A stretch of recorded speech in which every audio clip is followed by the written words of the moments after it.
A girl noticed something strange while video calling her boyfriend. The lightning in the sky on his end was flashing at an unusually high frequency. Before they could figure out what was happening, the call dropped completely due to lost signal. The girl was out on a nighttime boat trip at sea. She immediately told her family about what she had seen. At that moment, her father thought he heard something out on the water, and quickly went to the side of the boat to check it out. That's when he spotted a massive number of whales, all grouped together and swimming toward the shore. Trying to calm the family down, he suggested it was probably just an incoming storm, which might have disrupted the whales' magnetic sense and caused them to lose their way. What none of them knew was that the compass inside the cabin was spinning wildly. The next moment, one of the whales slammed into the bottom of the boat, knocking out the engine and leaving them dead in the water. The lost signal only made them feel more helpless and cut off from the world. Fortunately, they happened to be anchored along a busy shipping lane. The radar picked up something closing in on them. Then came a rumbling sound that kept getting louder. They rushed back up to the deck to see what was going on, just in time to watch a flaming meteorite crash into the sea. Before anyone could even process what they'd just seen, an even larger, faster meteorite came screaming down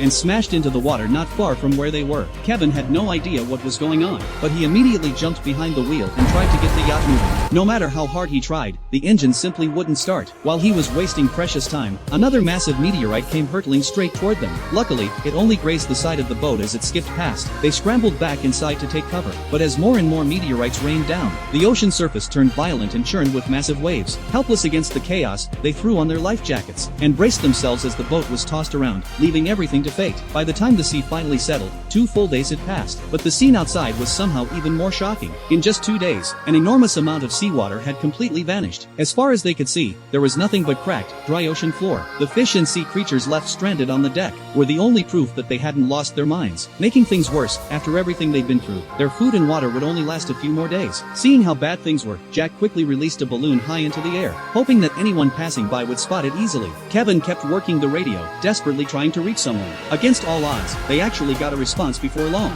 Do you have any idea what happened?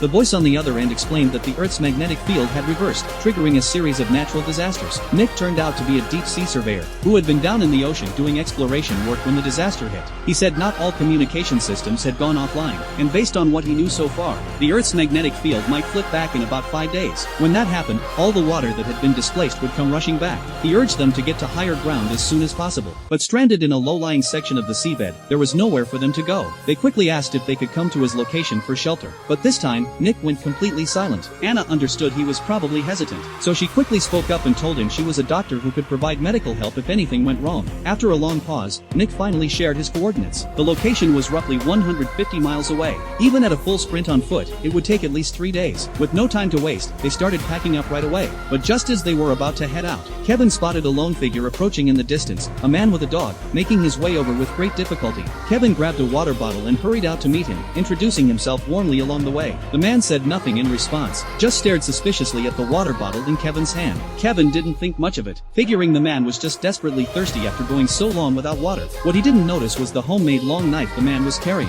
The stranger took the bottle and drank deeply. Then, without a single word, sucker punched Kevin to the ground and drove the blade straight through his body. Caught completely off guard, Kevin died on the spot, and Henry had no intention of stopping there. He turned and went after Anna, knife in hand.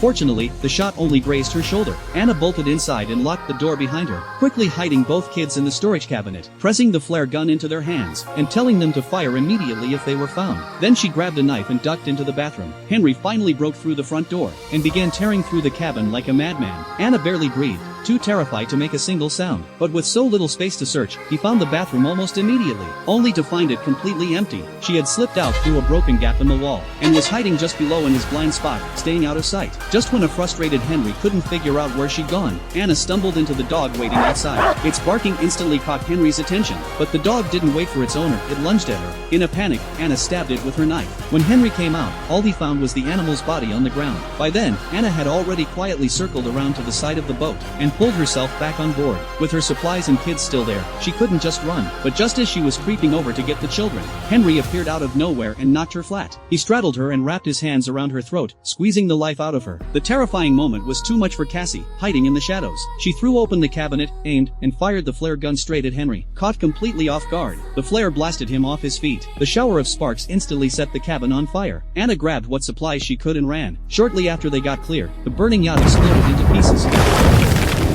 Jack was in tears, blaming himself, convinced that the balloon he'd released was what had led the man to them. Anna was absolutely heartbroken too, but she held it together and told her son he had to be strong, because there was still a long road ahead and plenty of hard times to come. What they didn't know was that Henry had somehow escaped the yacht before it blew. Thankfully, with time working against them, they didn't let anything slow them down, and kept pushing forward toward the coordinates. They only stopped when the wreckage of a crashed plane came into view in the distance. Exhausted, they decided to rest there before moving on. As night fell, Cassie woke up and quietly slipped out to use the bathroom, not noticing the shadowy figure slowly creeping up behind her.